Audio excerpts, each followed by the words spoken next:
Thailand, it's Songkran, and it's wild here in Chiang Mai.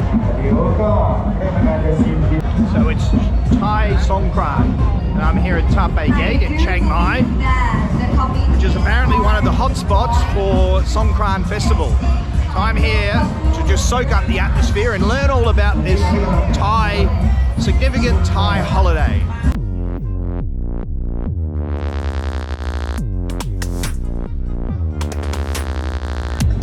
Pretty noisy here, but the first thing I want to learn about is these sand castles. So I'm just going to go and read up, and then I'll tell you all about them as soon as I find a quiet spot. It's pretty hard to find a quiet spot here in Chiang Mai, but that's the way I like it.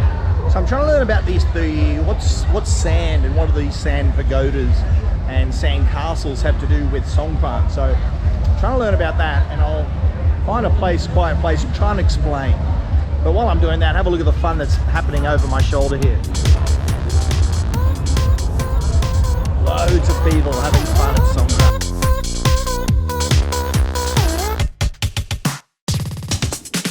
So what happens with the meaning of sand at the temples is basically that throughout the year in the temples, a lot of sand is taken out of the temple. So the people go into the temple, and then when they leave, they take a little bit of the sand. So for Songkran, and in fact it's the day before Songkran, this is when people return some sand to the temples.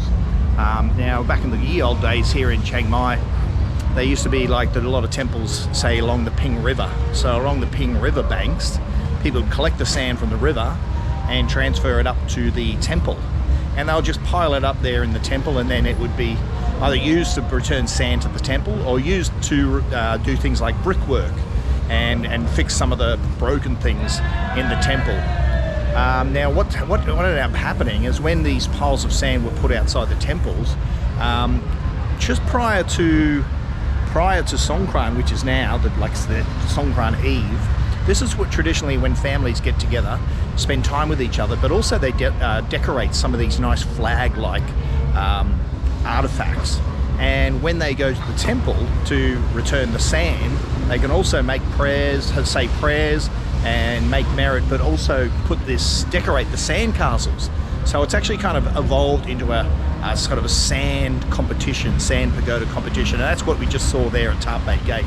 So this is the day before Songkran, when families spend time together, return sand to the temples, and decorate the temples, and stick the flags in those sand piles. So I've already learned something about Songkran. I can't believe it, I found a nice quiet voice here, a quiet place here, where the microphone can pick up my voice, and there's also some good street art here, so I'll film a bit of that.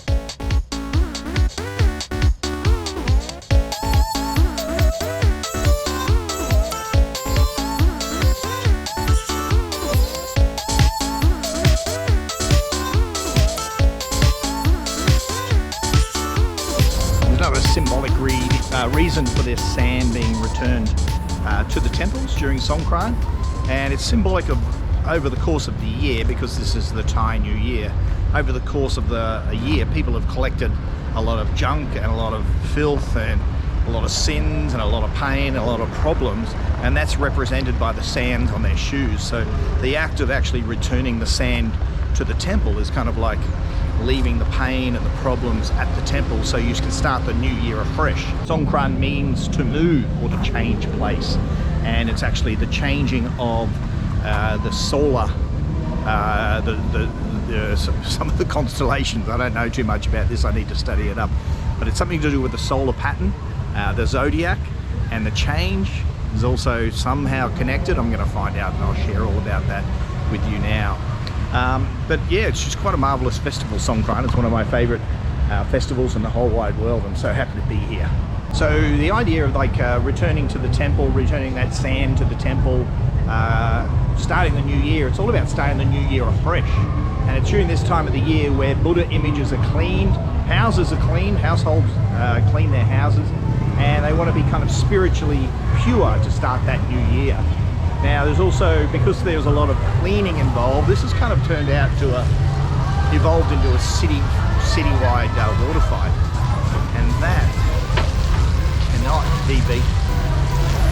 It's just water fights everywhere. I love it. And it's not even Songkran yet, it's the day before.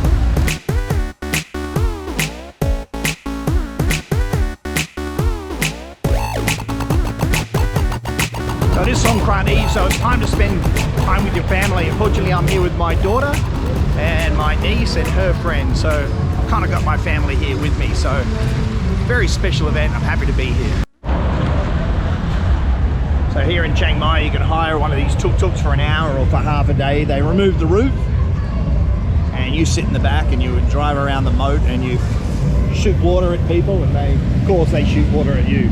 So that's one cool option if you're celebrating Songkran in Chiang Mai, the the roofless tuk-tuk.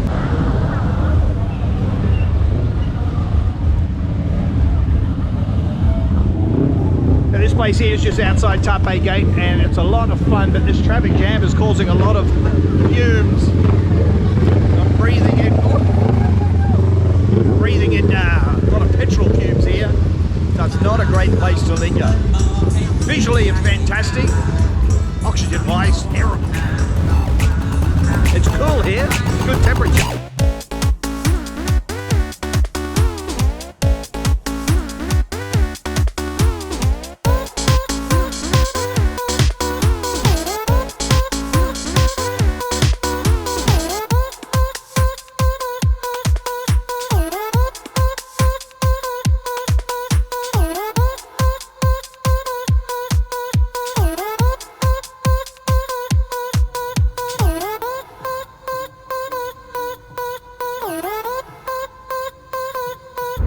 Destination after getting soaking wet.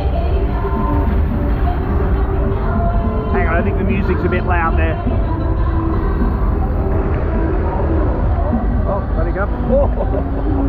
Oh dear, water. Oh, water, okay. Yeah. Beer. No. Where are you from? Australia. Australia? Yeah. I'm Japan. Japan, oh, nice to meet you. Nice to meet you. Have fun. Enjoy? Thank you. Yes. So you can't help but make friends when you're here at Songkran. Now, I'm going to go to Chiang Mai, which is the oldest temple in Chiang Mai. Apparently they've got some kind of procession and they're bathing the Buddha image there. So I've just got to find my family and convince them to walk to Chiang Mai.